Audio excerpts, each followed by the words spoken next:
Nursing में भी आपके पास में मैंने आपको बताया government, private hospital, clinic, nursing home है। यानी कि अगर आप डेंटिस्ट बनना चाहते हैं तो ये भी एक अच्छा ऑप्शन होता है। इसमें आप अपना खुद का पर्सनल क्लिनिक भी चला सकते हैं। अब अगर मैं बताऊं आपको यहाँ पर कि देखो, कोर्स अगर आप चूज करते हैं कोई सा भी, चाहे आपने बीपीटी किया हो, बीडीएस किया हो, एमएलटी, जिसमें भी आपका इंटरेस्ट हो, तो उन कोर्स के बारे में आपको कुछ इंपॉर्टेंट जानकारी ले लेनी चाहिए एडमिशन लेने से पहले। हर साल लाखों स्टूडेंट नीट की एग्जाम देते हैं, लेकिन कुछ ही स्टूडेंट नीट क्वालिफाई कर पाते हैं, क्योंकि सीट लिमिटेड होती है तो पास ना होना आम बात है। लेकिन नीट क्लियर ना होना ये आपकी मेडिकल जर्नी को खत्म नहीं कर देता है।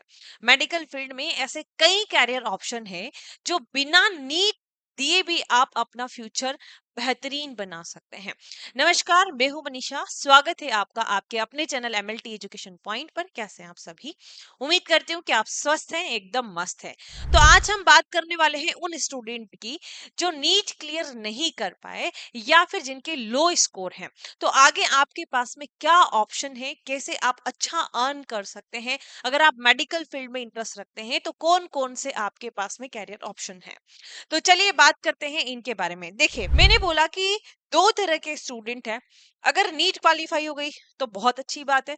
नहीं हुई अगर नीट क्वालिफाई, तो विदाउट नीट आपके पास में क्या ऑप्शन है, और अगर आपकी स्कोर लो है तो आपके पास में और क्या ऑप्शन है, उनके बारे में बात करेंगे। सबसे पहले बात करती हूँ मैं उन स्टूडेंट की विदाउट नीट, जिनकी वो नीट क्वालिफाई नहीं कर पाए हैं और वो मेडिकल फील्ड में इंटरेस्ट रखते हैं। तो आपके पास में 12th बायोलॉजी से है, यानी कि पीसीबी है ना, आपने किया है। तो आपके पास में क्या क्या करियर ऑप्शन है, उनके बारे में बात करते हैं। सबसे पहले बात करते हैं बीएससी नर्सिंग की। तो बीएससी नर्सिंग गर्ल्स के लिए एक बहुत अच्छा ऑप्शन है। अगर नीट क्वालिफाई नहीं कर पा रहे हैं गर्ल्स, अगर बीएससी नर्सिंग करना चाहती है, तो इसमें आपको गवर्नमेंट हॉस्पिटल में जॉब मिल सकती है, प्राइवेट हॉस्पिटल में, नर्सिंग होम में, क्लिनिक में आप जॉब कर सकते हैं। अगर कोई स्टूडेंट जो है पेशेंट की केयर में इंटरेस्ट रखता है, इसमें मेडिकेशन, इंजेक्शन वगैरह ये सारी चीजें आती है। दूसरा बात करते हैं हम बीपीटी, यानी कि बैचलर ऑफ फिजियोथेरेपी। फिजियोथेरेपी जो है ना, आजकल बहुत लोगों के घरों में घुस रही है।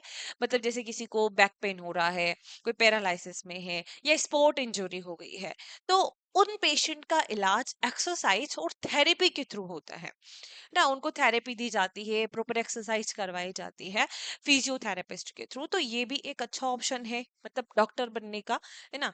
तो बीपीटी भी आप कर सकते हैं। तीसरा है बीएमएलटी, यानी कि bachelor of medical laboratory technology. BMLT भी कर सकते हैं, डीएमएलटी भी कर सकते हैं। देखो, दोनों ऑप्शन है, बैचलर डिग्री भी होती है और डिप्लोमा भी होता है। तो मैं तो यही कहूंगी कि बेस्ट आपके लिए बैचलर डिग्री ही है। बैचलर करेंगे तो ज्यादा अच्छा है, बाकी आपकी चॉइस है, आप जो करना चाहें कर सकते हैं। बीएमएलटी की अगर हम बात करें तो बीएमएलटी यानी कि अगर कोई स्टूडेंट लैब में काम करना पसंद करता है तो भी आपके पास में ये एक अच्छा ऑप्शन है। इसमें भी आप प्राइवेट हॉस्पिटल में काम कर सकते हैं, प्राइवेट लेबोरेटरीज में काम कर सकते हैं, गवर्नमेंट हॉस्पिटल में आप वर्क कर सकते हैं, खुद की लेबोरेटरी भी रन कर सकते हैं किसी भी एमडी पैथोलॉजिस्ट के अंदर। तो ये भी एक अच्छा ऑप्शन है, आप इसमें भी जा सकते हैं। फिर बात करें बीएससी रेडियोलॉजी या इमेजिंग टेक्नोलॉजी में, अगर कोई इंटरेस्ट रखता है तो आप रेडियोलॉजी में भी जा सकते हैं। इसमें हमारी बॉडी को स्कैन करके इमेज बनाई जाती है, तो बीएससी रेडियोलॉजी में भी आप जा सकते हैं। बैचलर ऑफ फार्मेसी, यानी कि बी फार्मा। अब देखो, आप बी फार्मा या डी फार्मा के लिए जा रहे हैं, तो इसमें आपके बायोकेमिस्ट्री, बायोलॉजी थोड़ी सी स्ट्रांग होनी चाहिए। बिकॉज आपको मेडिसिन कैसे काम करती है, मेडिसिन कैसे बनती है, ये सारी चीजें पे ध्यान देना रहता है। तो इसमें मतलब अगर आप फार्मा फील्ड में जाना चाहते हैं, तो इसमें आप क्लिनिकल फार्मासिस्ट बन सकते हैं, रिटेल फार्मासिस्ट बन सकते हैं, ड्रग इंस्पेक्टर बन सकते हैं। तो ये भी एक अच्छा ऑप्शन है। B pharm. बात करें न्यूट्रिशन के, न्यूट्रिशन या डाइटेशन, तो ये भी एक अच्छा है। हम देख रहे हैं आजकल बहुत सारे लोग जो है अपना खुद का पर्सनल डाइटेशन भी रखते हैं, कि आपको डेली क्या डाइट लेना है, जैसे प्रेगनेंसी डाइट प्लान है ना। तो इस तरीके से पूरा डाइट प्लान मिलता है, क्या खाना है क्या नहीं खाना है। किसी को अगर डायबिटीज है तो उसको क्या खाना है, दिनचर्या उसकी क्या होनी चाहिए। तो ये भी एक अच्छा है, ये भी हम देख रहे हैं बहुत सारे लोग इसको फॉलो कर रहे हैं। फिर बात करें, अगर आपके स्कोर लो है है ना। लो स्कोर है तो आपके पास में एक ऑप्शन बीडीएस भी होता है, यानी कि अगर आप डेंटिस्ट बनना चाहते हैं तो ये भी एक अच्छा ऑप्शन होता है। इसमें आप अपना खुद का पर्सनल क्लिनिक भी चला सकते हैं, जो कि बहुत ही अच्छे तरीके से रन कर सकता है। अगर आपको अच्छा नॉलेज है, आपका बिहेवियर अच्छा होना चाहिए, आपका वर्क अच्छा होना चाहिए, ईमानदारी से अगर आप काम करेंगे तो बिल्कुल बहुत अच्छे से आप इसमें भी अर्न कर सकते हैं। तो मैं आपको दोनों चीजें बता रही हूँ कि अगर स्कोर लो है या फिर अगर नीट क्वालिफाई नहीं कर पाए हैं, आपको मेडिकल फील्ड में ही जाना है, तो मैंने आपको अदर बहुत सारे ऑप्शन बताए हैं। इसके अलावा भी जैसे ओटी टेक्नीशियन है, आप इनमें भी जा सकते हैं। ठीक है, तो स्कोर लो है तो एक तो हो गया बीडीएस। उसके बाद बात करें वेटरनरी, अगर कोई एनिमल लवर है ना। हम देख रहे हैं आजकल बहुत सारे घरों में, है ना, डॉग कैट वगैरह ये सब लोग रखने लग गए हैं। तो वो मतलब बहुत अच्छी केयर उनकी करते हैं, बहुत प्रेम से उनको रखते हैं। अगर उनको छोटी सी भी चोट लग जाए तो तुरंत डॉक्टर के पास लेकर जाते हैं। हम देखते हैं गौशाला है तो वहां पे गाय है, छोटे छोटे बच्चे हैं उनके, उनको अगर कोई चोट लग जाती है, वैक्सीनेशन वगैरह ये सारी चीजें हैं। तो अगर आप एनिमल लवर हैं, इसमें इंटरेस्ट रखते हैं, तो आप वेटनरी में भी जा सकते हैं। ठीक है, बात करें आयुष की। आयुष यानी कि आयुर्वेदा। देखो बहुत सारी ऐसी डिसीज होती है जो कि मतलब एलोपैथी में उनका परमानेंट ट्रीटमेंट नहीं है, लेकिन आयुर्वेद उसको जड़ से खत्म कर देता है ना। बहुत सारी ऐसी डिसीज हमने देखी है, लेकिन ये है कि आयुर्वेद में टाइम लगता है थोड़ा सा, बट वो जड़ से खत्म कर देती है उस बीमारी को। लेकिन एलोपैथी में क्या होता है, उसको दबा दिया जाता है, तो उसमें रिकरेंस के चांसेस बहुत ज्यादा होते हैं। तो आयुर्वेद में भी एक बहुत अच्छा ऑप्शन है। बहुत सारे लोग ऐसा सोचते हैं कि यार जड़ी बूटियां वगैरह इनसे हम दूर रहते हैं, कैसे प्रिपेयर करना है, क्या करना है। लेकिन ना, ये क्या है कि एक बस मीथ है, बाकी ये बहुत अच्छी चीज है आयुर्वेदा भी। तो आप इसमें भी जा सकते हैं। अब बात करते हैं हम यहाँ पर कुछ इंपॉर्टेंट पॉइंट की। ये तो मैंने आपको कोर्स के बारे में बताया कि कौन कौन से कोर्स आप कर सकते हैं। अब अगर मैं बताऊं आपको यहाँ पर कि देखो, कोर्स अगर आप चूज करते हैं कोई सा भी, चाहे आपने बीपीटी किया हो, बीडीएस किया हो, एमएलटी, जिसमें भी आपका इंटरेस्ट हो, तो उन कोर्स के बारे में आपको कुछ इंपॉर्टेंट जानकारी ले लेनी चाहिए एडमिशन लेने से पहले। देखो, कोर्स चूज करने से पहले आपको ध्यान रखना है कि आप इंटरेस्ट, यानी कि आप जो भी कोर्स चूज करें, चाहे बीपीटी करे, चाहे फार्मा करे, चाहे एमएलटी करे, चाहे बीडीएस करे, तो उस कोर्स में आपका इंटरेस्ट होना चाहिए, है ना। जो भी आप कोर्स कर रहे हैं उसमें आपका इंटरेस्ट हो, आप उस काम को ईमानदारी से करें, आपके मन से करें, दिल से करें, आपको वो काम करके खुशी मिले, तो आपका इंटरेस्ट उस कोर्स में हो। बस उसके बाद में आपको देखना है कि इसमें जॉब अपॉर्चुनिटी क्या क्या है, मैं कहाँ कहाँ इसमें अपॉर्चुनिटी अपनी ढूंढ सकता हूँ। तो वो चीज भी आपको पहले देख लेनी है। वैलिडिटी, हर कोर्स की क्या ड्यूरेशन है वो आपको चेक करना है। कौन सा कोर्स 3 साल का है, 4 साल का है, 5 साल का है, आपके पास में कितना टाइम है। तो ये सारी चीजें हमें जब भी हम किसी भी कोर्स में एडमिशन लेते हैं तो पहले ही देख लेनी चाहिए।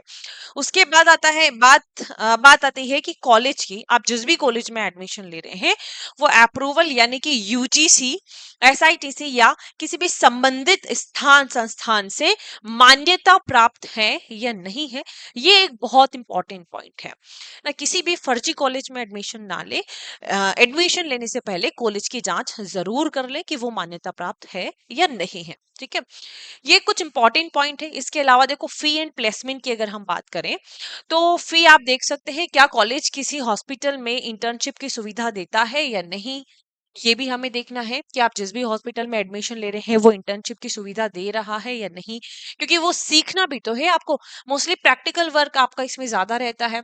जितना अच्छा आपका प्रैक्टिकल होगा उतना ही अच्छा आपका परफॉर्मेंस होगा ना। तो हमें देखना है कि जिस कॉलेज में आप एडमिशन ले रहे हैं उसमें इंटर्नशिप की भी सुविधा है या नहीं है।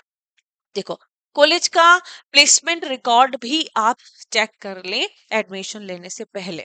उसके बाद बात करें फीस कितनी है, तो फीस आपको देखनी है और कितने समय का कोर्स है, यानी कि वैलिडिटी मैंने जो आपको बताई है, ड्यूरेशन अगर हम बात करें तो, और फी कितनी है ये जरूर जांच कर ले कि आप उसको अफोर्ड कर पा रहे हैं या नहीं कर पाएंगे, आप उसको कंटिन्यू कर पाएंगे कोर्स को या नहीं कर पाएंगे। तो ये सारी चीजें छोटी छोटी बातें हैं बट बहुत इंपॉर्टेंट है, ये हमें पहले ही चेक कर लेना है जब हम एडमिशन लेते हैं। उसके बाद बात करें जॉब अपॉर्चुनिटी की, तो मैंने आपको बोला कि हर कोर्स के लिए आप अपनी अपॉर्चुनिटी देख सकते हैं कि किसमें मैं कहाँ तक जा सकता हूँ, कौन से कोर्स में।